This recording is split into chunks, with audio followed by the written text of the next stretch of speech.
Yes, sir. What's good, man? It's your boy DG Got Hustle, and we back at it with another one, man. A whole lot of hustling going on. Now, today's video is a highly requested one. How to get started in the cargo van business, right? So today, that's what we're going to talk about.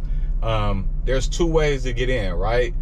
One, the first way for sure is to get in as a owner-operator with your own authority, right? Having your own authority consists of having your DOT number and your MC number, right? And with those two things, you're also going to be required to have commercial insurance. You know what I mean? You're going to need minimum, I believe, 1 million liability and 100K cargo insurance, depending on which company you work for. Some may require more, but I know mainly for cargo vans, roughly it's around there. So, you know, having your own authority comes along with a lot more work. You know what I mean? You're going to be either booking your own loads through load boards like Selectus and DAT, or you're going to hire a dispatcher that will dispatch you loads, you know, and they'll pretty much be working for you and your company as a dispatcher. I think the normal fees that dispatchers take is around 3 to 4%, if I'm not mistaken. So yeah. Now, the good thing about having a dispatcher is you might have somebody that's seasoned in the game. They might have a lot of connections and they'll keep you moving. You know what I mean? So that'll be something that could potentially, you know, be more income for your business. It's more profitable because they got more connections, which means you're going to be moving. Now, you know, like I said, what comes along with that, you'll be dealing with a lot more. If you don't have the dispatcher and you're doing it yourself, you're more than likely need to basically start building relationships with shippers and brokers, you know, that you deal with personally. Now, dealing with them, you know, they're always going to have work as well. If you find the right companies, they'll keep you moving as well. But with them, you'll also be dealing with paperwork yourself. You'll be needing to get the rate con sent over to you. Rate con, which means AKA rate confirmation. You don't want to move unless you actually receive that rate con. That rate con is going to consist of the shipper, the receiver, the manifest of the load. Pretty much is going to have all the dimensions and all of that stuff in there, the mileage you're driving, everything. And it's also going to have the rate on there, you know what I mean, which is the most important part, the rate. You're going to know how much you're getting paid for that load. And that's when you move. That's when you'll make your way to the shipper, to the warehouse, wherever this load is getting shipped from. Now, once they load you up, you'll be receiving a BOL from them. The bill of lading, this is going to consist of the same thing almost. It's going to consist of, you know, the manifest of the load, like I said. So with that, once you get to the actual receiver of the load, you're going to get that BOL signed and dated.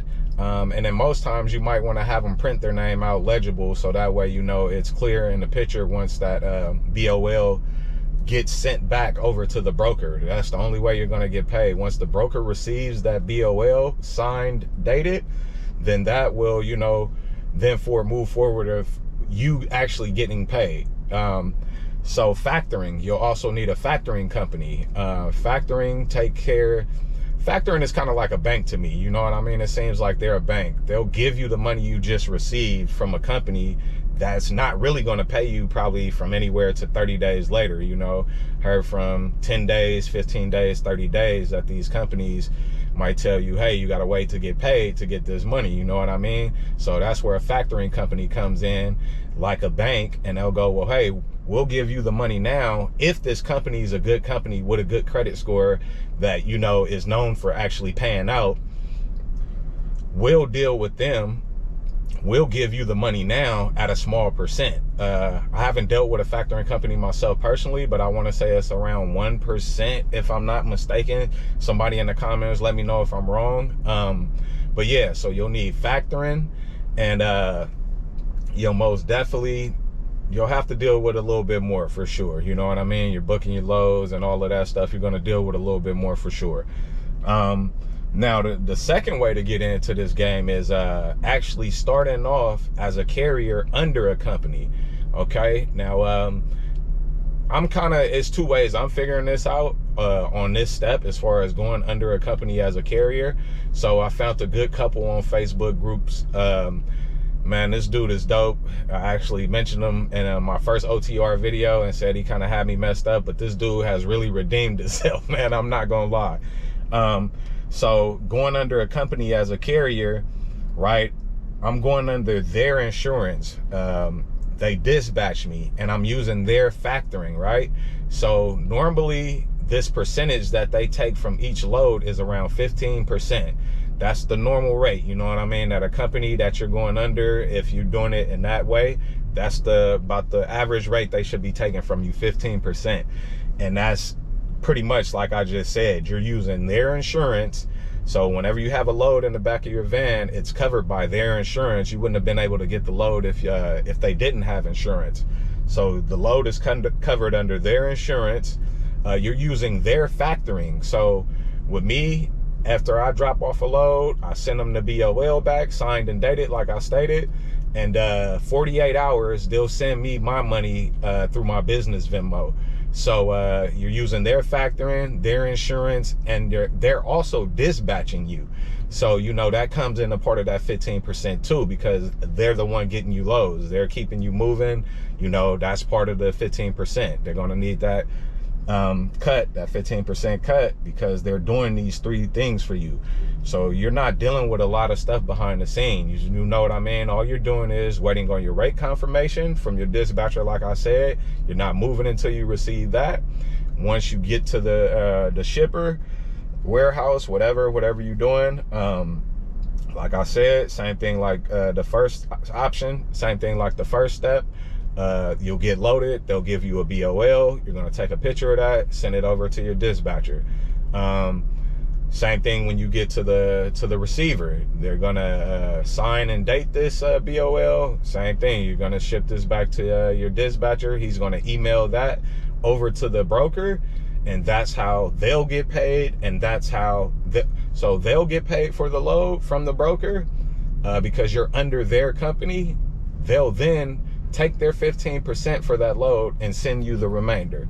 You know what I mean? So you can do that. Now, here's the messed up part with me in that situation. I deal with another company as well, right? You always want to have multiple things. You know, they might not like it, but who wants to wait around for somebody to hit you every 3 days or something with a load if that's how consistent they are? You know what I mean? Like, I've been sitting for 3 days waiting on you guys to call me with a load. No, I'm dealing with somebody else too at the same time. So here's my dilemma with it. I'm dealing with a company as well called USCO, USKO, based out of Sacramento, California. USCO, with them, I had to have 1 mil liability and 100K cargo insurance. You know what I mean? So that's the only reason I had grabbed commercial insurance, was to run under them, which now I'm kind of starting to second guess. I ain't gonna lie. But with them, so they'll ask me, for instance, like they'll hit me with a load. Let's just say they got a load, yada yada yada, it's 1,000 miles, right? They go, how much you want to bid on this load for 1,000 miles? They'll tell me everything about the load, dimensions, weight, you know, distance. Like I said, let's just say it's 1,000 miles. And I'll say, let's say I say $1, right? Let's keep it simple. So I want $1,000 to run this load for 1,000 miles, right?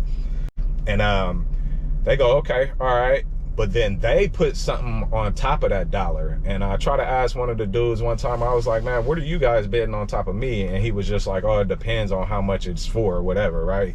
He didn't want to give me a straight answer. So they put something on top of that $1 a mile. If you are awarded the load, you know, when you're done with the load, you're doing the same process, sending BOL, yada, yada, yada. They're going to pay you that $1,000 that you bid. You know what I mean? That's yours. Whatever they put on top of that $1 goes to them. So that's kind of cool in that sense, because whatever you bid is what you actually receive.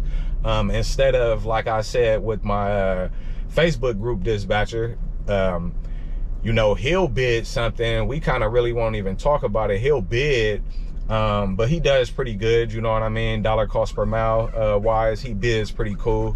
So he'll bid whatever I get paid for the load. They'll take their 15%. and bam, I get whatever is after there. 15% is taken out. You know what I mean?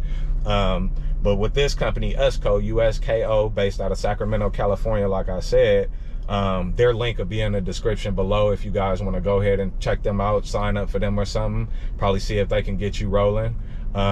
You will need that commercial insurance, like I said, 1 mil liability, 100K cargo at minimum.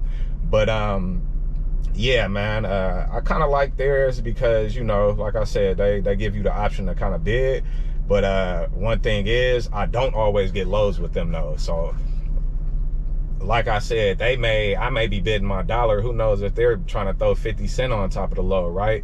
So then they go, all right, well, we'll call you back in 20 minutes if we get the load, you know what I mean?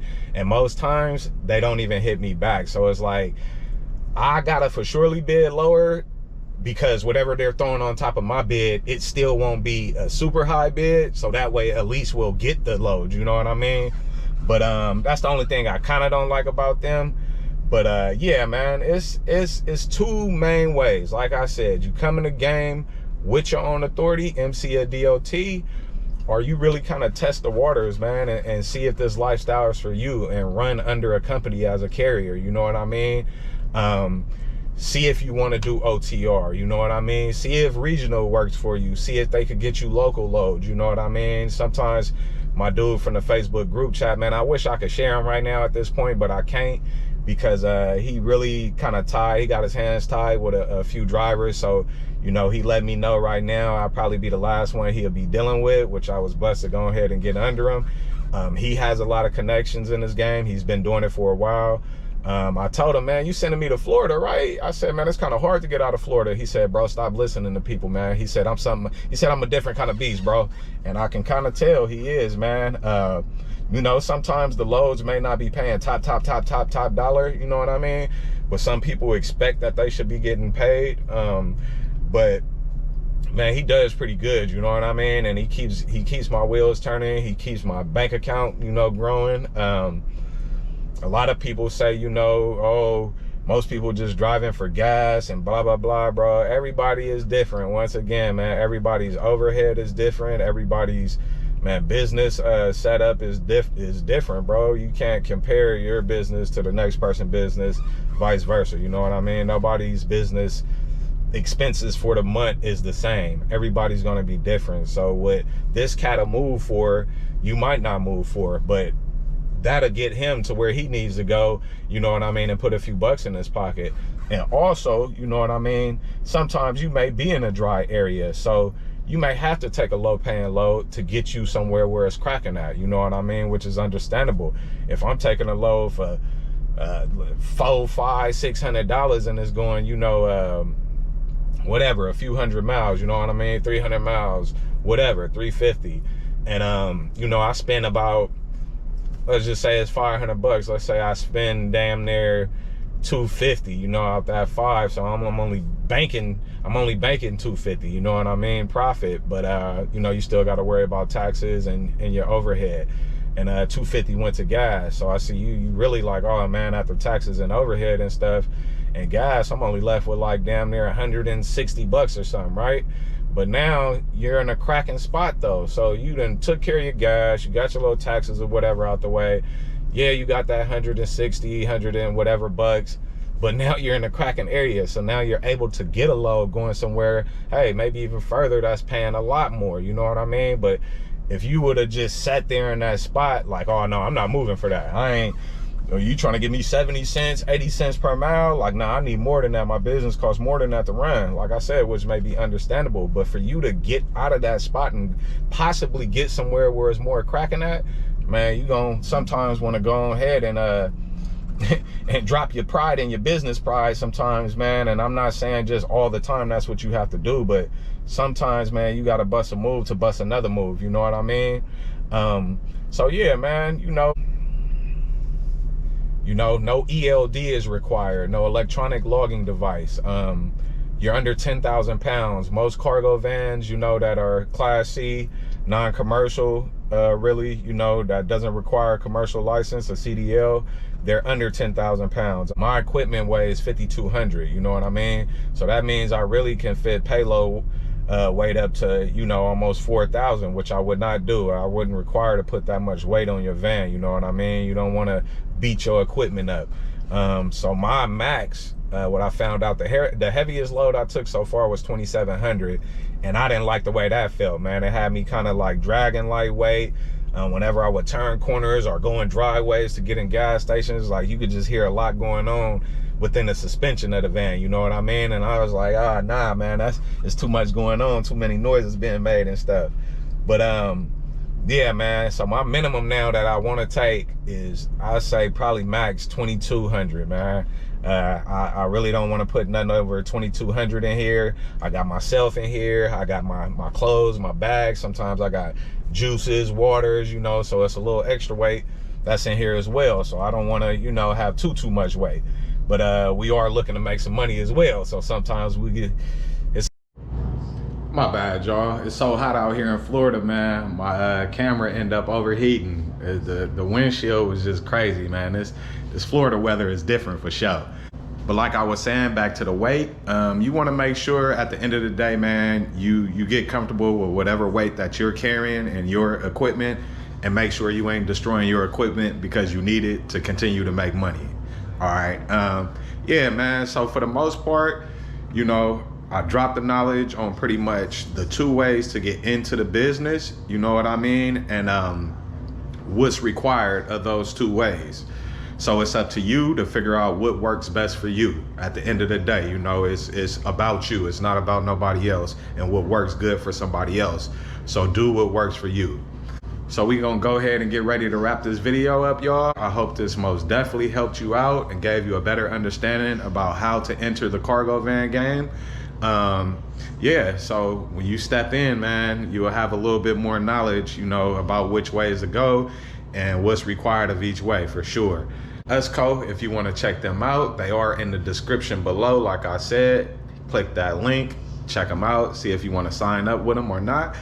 Now, there's multiple other companies that's just like them. It's nothing but a Google away. Literally, that's it.